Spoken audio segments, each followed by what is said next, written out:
Hey everybody, okay, so this is going to be part 3. If you have not watched part 1 or 2, please go watch them because it'll help you better understand this video and kind of what it's about, and it'll give you some other tips on how to stay hopeful with epilepsy. So like I said, if you add my page on Facebook, and it's called EpilepsyBlogger's Hopeful Words for Epilepsy, or Words of Hope for Epilepsy. I've called it several different things so far, but those are the names I've come up with. If you add those, you're going to get daily updates throughout your Facebook wall, and you can even get them sent to your phone and stuff like that, depending on what settings or what apps you have. So you can get hopeful messages throughout the day, and believe it or not, they really change your life. For me, they've made a huge difference. Like I said, when you surround yourself with like hopeful things, it really changes your thinking. And it's hard to understand, but it's really important that you do this. I can tell you myself, it's made a huge difference in my life. Some other things that would be really helpful, and I'm not sure how many of you are religious that you're watching. I'm a practicing Catholic Christian, and when I say practicing, I don't mean I'm like pretending to practice or anything. I go to church every Sunday all my life, so I have a strong belief in the Lord, and you've probably noticed this through my blogs and stuff like that. But I noticed that when I pray, even if it's just for a second, it really changes my mood. If I feel sad, I'll turn off the light in my room and I'll kneel by my bed and I'll just pray to myself, and I'll just say Father. Sometimes I just say Father, just the word Father, and then I just kind of like open my mind and open my heart to the Lord for the message that He has for me. And He knows, and I say He's all powerful. He knows my heart, He knows my mind, He knows what's going through my mind, and He knows what I'm going through.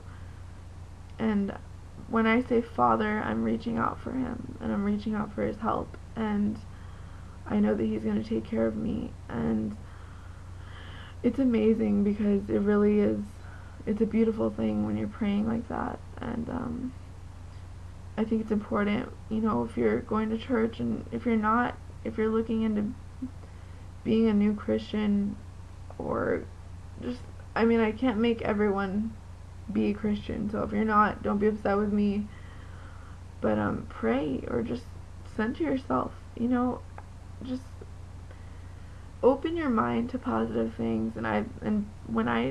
For me, that's praying, and I just pray to the Lord and I ask Him to take care of me, and I know I put my faith in the Lord that He's going to find a cure for epilepsy, and I put my faith in the Lord that He's going to take care of me and protect me, and so far He's done nothing but that.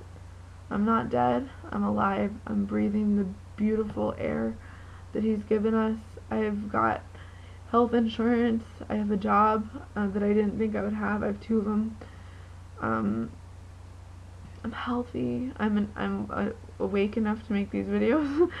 Even though I'm sick, I have so much to be thankful for. Like I said in the first video, think of all the things you've been given. You most likely have a computer or a cell phone, smartphone, if you're watching this right now. You've been given that. Maybe you have a pet, a dog. I have 2 dogs, even though they both annoy me a lot, but I love them. I have a beautiful family. I have a boyfriend who actually loves me, and I've been through a lot of really bad relationships, so it's amazing that, all this is happening for me. I have this blog that just completely like the wind. People just started reading it, and it was amazing, and all these followers who support me, and I've made friends. Like, there's people who've read my blog that I just talk to, and I'm talking like from other countries, and it's almost like they live next door. We talk that much.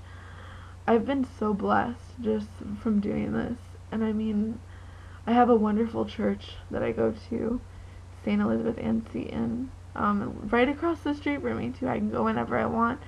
Sometimes when I don't feel good, believe it or not, instead of staying home, it's probably not safe, I don't know, but I walk over there and I sit. They have a really pretty little garden with the Stations of the Cross, and I'll just kind of sit and pray for a while. And it really helps. I'm so blessed, and it helps me see all the blessings I have, and when I see the flowers and I see the people that are there, and I see, especially when I go to church, when I see all the people in the church together, I feel so blessed that I have like this huge family. Even though maybe we don't all talk, maybe I don't talk to everyone at the church, but I mean, even though we don't all talk, I feel blessed. And I think it's really important to pray and thank God for those things, and it'll really help you, because when you're praying and you're like, okay, what do I thank God for? Because a lot of people do that, you know, out of all honesty, a lot of people are like, okay, what do I say thank you for? What do I say thank you for? You start realizing what you need to be thankful for, because you're thinking of things, and then you just start listing them and listing them and listing them, and you're like, boom, look at all those things I have. So that's an amazing thing to do. If you're not religious, you could always spiritually pray. I know people who pray, they don't pray to anyone, but they just pray, I guess. I'm not really sure how to explain it, but they just kind of like center themselves, and they sit down and talk to themselves, and just say thank you to, this is getting awkward, sorry, but they just I guess open their hearts spiritually, and they say thank you for things, to whoever they say it to.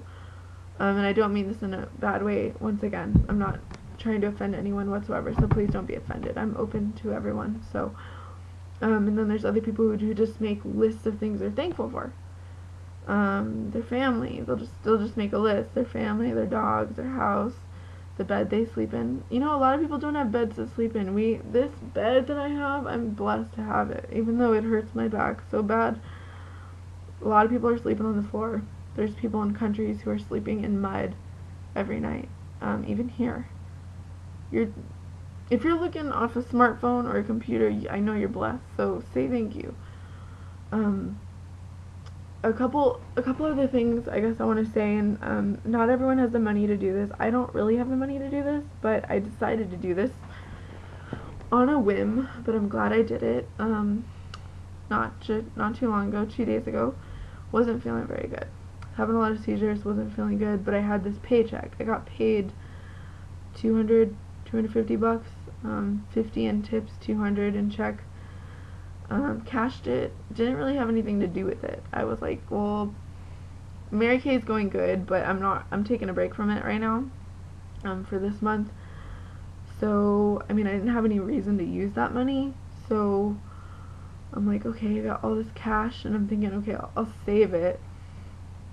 But I have enough money and I like to keep at least $100 in my savings account, and that's about it. I don't go over and I don't go under. So I said, well, maybe I should do something for myself for once, because all my friends are like, hey, want to go get a manicure all the time? And I'm like, nah, because I can do it myself, apparently. Obviously not. Like, these nails look awful. So I said, well, maybe I should go shopping, because I didn't have any clothes. I don't have any clothes. I wear crap all the time. I don't even know you should have seen my closet before I went shopping. Anyways, so I told my boyfriend, I said, hey, how about we go shopping and go out to dinner? Let's do something that, because I used to go shopping a lot. I used to, you know, take my allowance and go buy things, but now I'm older and didn't have a lot of money. But I said, hey, why not do something for myself just to make myself happy? I mean, because I knew it was what I really wanted to do, even though I don't have tons of money. I said, well, this one time is not going to hurt. So I went out with my boyfriend.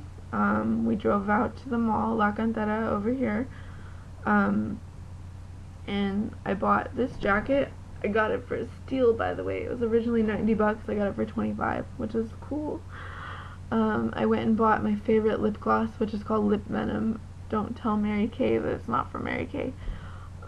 It's by Doo-Wop, but it's really cool. It's like a lip plumper. I bought that, and I haven't had it since I was in middle school, so I was really excited to have it. I got myself a little hair straightener, because I didn't have one. It's really cool. It's like this big. It's really cool. I got a new pair of jeans and 2 shirts, and I was really excited that I had just pampered myself that way, because I don't always get to do that, but to me, that was showing myself love and showing myself that I can still do those things, because for some reason, I had this idea in my head. My VNS is kind of hurting me right now, so if it looks like I'm kind of like about to throw up, that's why. But for some reason I had this thought in my head, these thoughts in my head that I couldn't still go shopping, or I couldn't still go out because I was too sick. Because that's how it feels sometimes. But by doing that, I realized I can still go out and I can still have fun, you know? And then afterwards, I had enough money. I still had like 50 something. So we ended up going out to dinner. We split the check, and I got my food, and I spent like $16.99. And the waitress, I forgot to tithe this month, so what I did is I helped out the waitress because they don't get good cash over here. They get like $1.25 an hour, and they basically work for tips. And I left her like a $10 tip. And I felt like just doing something nice, and she looked like she needed it from what she was saying. So, or from what I was reading, you know, they don't make a lot from that place, because I was going to apply there actually. And she had done us a favor because we ordered something and then I wanted to change my mind, but they had already made it. But she ordered it anyways, and I knew that since she did that, she was going to have to take it out of her check. So I decided to just basically give her a big tip, and I felt good about myself. And that's another thing that made me feel good about myself, was doing things like that. So maybe give to charity or do charity work. That's another way you can show love, is to show love to others. So that's one thing I did. So we went home and we just relaxed, watched movies, had a really good night with my boyfriend. We went to the movies a couple times. We went to go see Twilight. By the way, everybody, Breaking Dawn is causing people to have seizures. No joke. I'll leave the article below. It's causing people to have seizures. And I had a lot of them. But I mean, I've been doing things that I don't usually do to try to like pamper myself. And I think it's really important that everybody does this, because everybody needs to realize that they can still have a life. They can still have a life. Just, you know, just because things aren't going the way that we want them to go doesn't mean that everything's over. I'll leave my quote below. I made this quote back in 2009, and it's a lot of people are using it now. But basically what I mean is, like, hypothetically, just because it's raining in your life, just because bad things are happening, doesn't mean life is over. So grab your umbrella. And what I mean by that is be brave, have courage, and go outside into that rain and show others that you can still be who you want to be, even though you're going through this. We're so much stronger than this. Remember, epilepsy doesn't define you. Epilepsy does not define you. Same thing, people say this to people with AIDS, they say it to people with cancer, they say it to people with everything. It does not define you. Your illness does not define you. You define yourself. What you do, what you choose to do with your life is completely up to you. If you choose to get out of that hospital bed and walk, if you choose to go outside of the window instead of watching it rain outside, and you choose to go out into the street and strut down the street looking good, that's up to you. So girls, boys, men, women, older than me, younger than me, I don't care. This is a message to you that you have the strength to be who you want to be. It's up to you. You have the choice right now to make your life what you want to make it. So everybody, please take the advice that I've given you. If you need to email me. I'll leave my email below. Email me, talk to me, ask me questions if you need help. But make your life what you want it to be. Epilepsy doesn't define you. It should inspire you. Just like my friend says, it should inspire you. Bye, everybody.